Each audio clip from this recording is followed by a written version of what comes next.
Welcome to Deleted Saves. On this episode, Darkest Dungeon on PC. Ruin has come to our family. For from those ruins comes possibly one of the greatest independent hits and Lovecraftian inspirations in recent gaming record.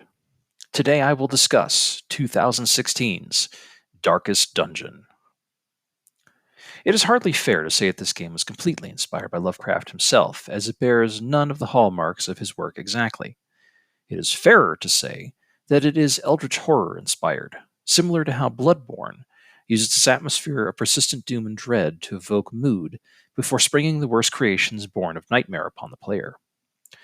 Lovecraft's writings inspired so many writers over the decades, who then veered away from his very specific, by which I mean isolationist and shitty, worldview to better encompass a type of terror one only experiences in the darkest of nights and on the verge of total psychological collapse, moving into new genres devoid of the man's name and all the baggage that he brings. Thus, things like cosmic horror or eldritch horror were devised. Darkest Dungeon itself is a hodgepodge of ideas mixed together in such a unique format that it cannot be mistaken for anything else. First and foremost, the game is a roguelite game, something I am not intimately familiar with as a genre, and had it not been for the overall presentation and package of this game, I would normally not be interested in. Roguelite, mind you, is devised from the very old 1980 game Rogue, a simple game built for the Unix operating system.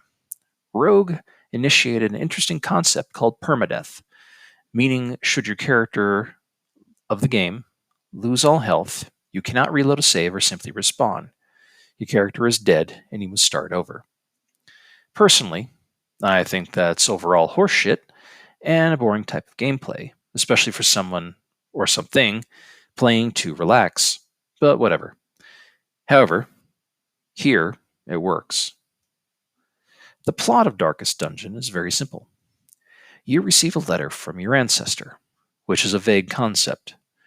In one of the best opening cutscenes / setup lines, you watch as this bellicose, bearded, Brian Blessed ripoff debauch and ensorcel his way into terrible trouble involving tentacles from a doorway deep beneath his sprawling estate.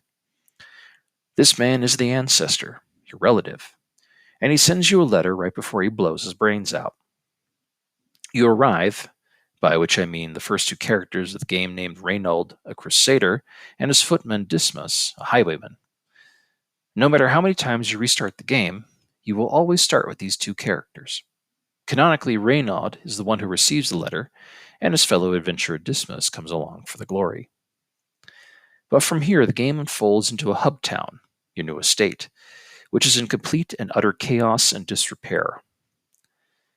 By your early adventures, you have to foot the bill to fix the place up, opening a blacksmith, training guild, tavern, church, hospital, and a few other locations. However, the local cemetery will always be open. We'll get to that. Your early adventures are simple. Delve into the upper crypt below the mansion and find out what the hell happened. Two random adventurers are waiting to join you right away. And as a group of 4 characters standing in a row of this 2D party-based game, you descend below the ground with the idea that cultists and other weird shit awaits. And this is where the real meat of the game is found.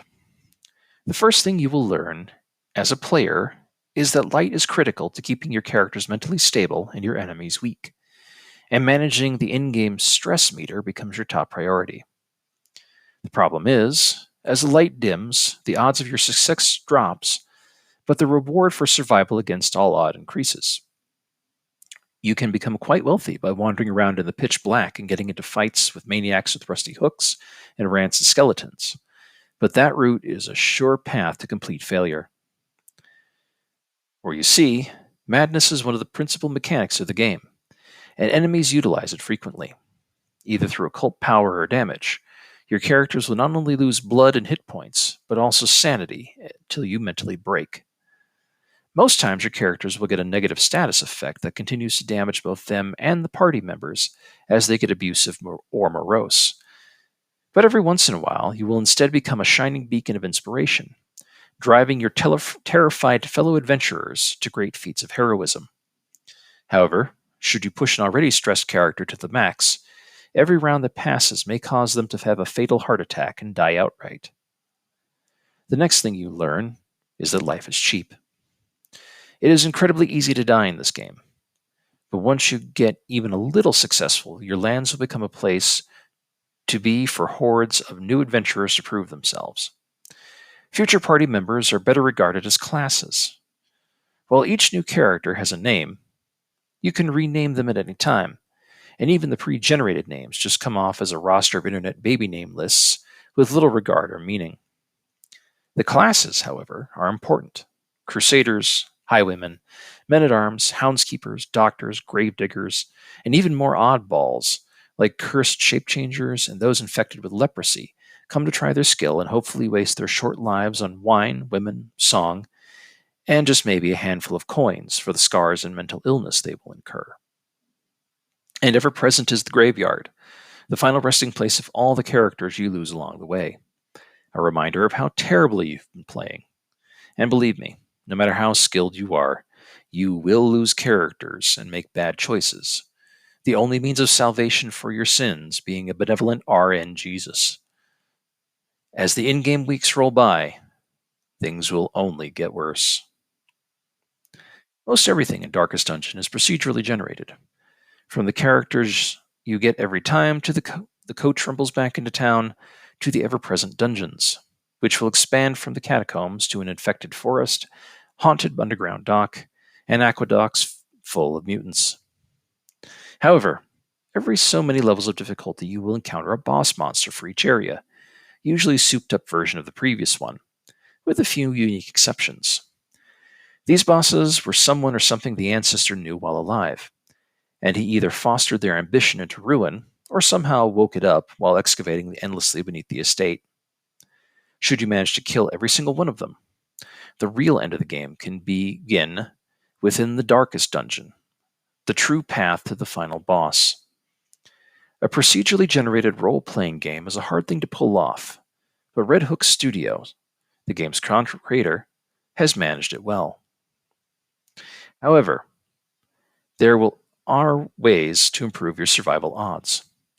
The town's tavern, brothel, church, and hospital offer ways to reduce your stress meter outside of battle, allowing your characters to withstand the horrors again and again.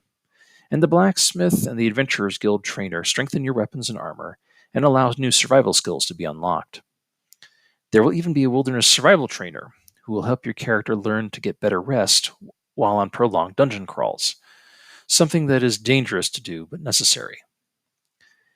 Being randomly created, dungeon crawls can last anywhere from 10 minutes of your time to over an hour, depending on how big they get and how much exploring you wish to do or need to do to achieve the successful goal to complete that dungeon. So be prepared to be in a place for a while. But nothing may prepare you for the end. Once all the bosses are slain and the gateway is open, your party must descend to the very bottom of the estate where, and spoilers ahead, you must confront the very sickly spirit of the ancestor, who survived his own suicide to become the living embodiment of the elder god that was waiting beyond the locked and magically bound door he discovered beneath the mansion. Clever tactics and brute force are your only way to beat this fiend, and expect to lose all your best characters fighting this boss. This is a fight that could take hours once begun, so should you get that far, bring your A-game, a few snacks, and a portable toilet. Should you prevail, the ancestor's final words will echo in your ears, the same words he speaks at the beginning of the game, indicating this victory was only temporary, and that you will only repeat his vileness and mistakes until the world collapses and welcomes its new tentacled overlord. Very much the cosmic horror ending indeed. Darkest Dungeon was a monumental task for a freshman studio to develop and publish. Creators Chris Barassa and Tyler Sigmund, already having experience in the game industry, formed Red Hook in 2013 and began the early stages of the game. By 2015, they had a small studio of 6 with some outside support. Try as they might, they just could not get the funding they needed to keep up with development, so they turned to Kickstarter in 2014. The elevator pitch really resounded with people, because in the first 2 days they had hit their funding goal of $75,000, with a grand total of $313,000 by the end of the campaign. From there, it was on to Steam and Steam's early access program to help generate more buzz and additional funds to finish the game development. It was during this time they accidentally courted controversy, as early access was already a concern within both Steam and the industry at large, because it charged players to buy an unfinished game that may never be finished. Hell, there are still games to this day that left early access nearly a decade into development. Red Hook was also taking a lot of critiques from early players on what should be included, and like a parent who can't say no, Red Hook started including them all, making the game nearly unplayable, so many claimed, except for a few certain subgroups of gamer who sees games as central to their personality and relies on crowing about how only they can master so-called impossible game difficulty like it's a life skill or something. Even games media outlets started taking notice of this little game that could, and the waves it was making on His Majesty and Pope of the Church of the PC Master Race, Sir Gabe Newell I's personal money printing platform. Fuck, I too wish Yahtzee Croshaw had never made that joke. But despite the Eldritch long shot against it, Red Hook pulled it out and published a complete product. Good on you guys for beating the odds. The Lovecraftian roots of the game are on full display throughout, with its play on light versus dark and how it affects the human psyche, but not necessarily relying on complete and total madness common to the genre, even if there are outer gods and more tentacled monsters than an episode of La Blue Girl. Instead, the developers relied on studies of PTSD in soldiers and movies about traumatized heroes, such as in the show Band of Brothers, and how stress in warfare affects individuals and groups, even those trained to fight and face death constantly, as the developers mentioned in particular. Mixed with the occult and random number generation, this can be an effective creator of stress upon the player as well, as minute-by-minute decisions count and can mean life or death. Going further, the creators hired a special voice actor to play the narrator of the game in the voice of the ancestor, a man named Wayne June, with his particular baritone and a career specifically giving voice and life to the audiobook formats of H.P. Lovecraft's writings. It was a match made in heaven. And if the game's art style looks familiar, it is because it was a combination of woodcut prints of old from artists like Albrecht Dürer, a personal favorite of mine, as well as Hellboy creator Mike Mignola, with his signature art style and a few other names from the comic book and creature design industries who have their own unique, non-typical style. See, artists? You too can be successful, provided you get your work in front of just the right eyes, and you're not Jim Lee or any one of 1,000 other interchangeable manga artists, which at that point is almost impossible. Darkest Dungeon was met upon its full release with critical praise from gamers and games media alike, heaping on it 8 out of 10 and 9 out of 10 awards, which in a rare moment of unity with both groups I agree with. For an independent game to garner such praise in the mid-2010s was highly unusual, and Darkest Dungeon definitely deserved it. I first became aware of the game during its Kickstarter campaign, mostly because I was kicking around the site regularly, trying to learn the secrets of trying to run a successful campaign to raise funds for my own creative endeavors as a complete nobody by osmosis. Spoilers, don't bother unless you already have an audience. The game, as it was, caught my attention right away from the art style and what it promised. But as I'm not a regular PC gamer, I realized I would have to sorely update my lagging desktop with money I didn't have to possibly play it, and actually get on Steam, which I wasn't looking forward to.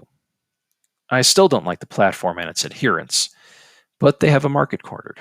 So like the Walmart of the video game world, off we go to Steam. I get the controversy around it.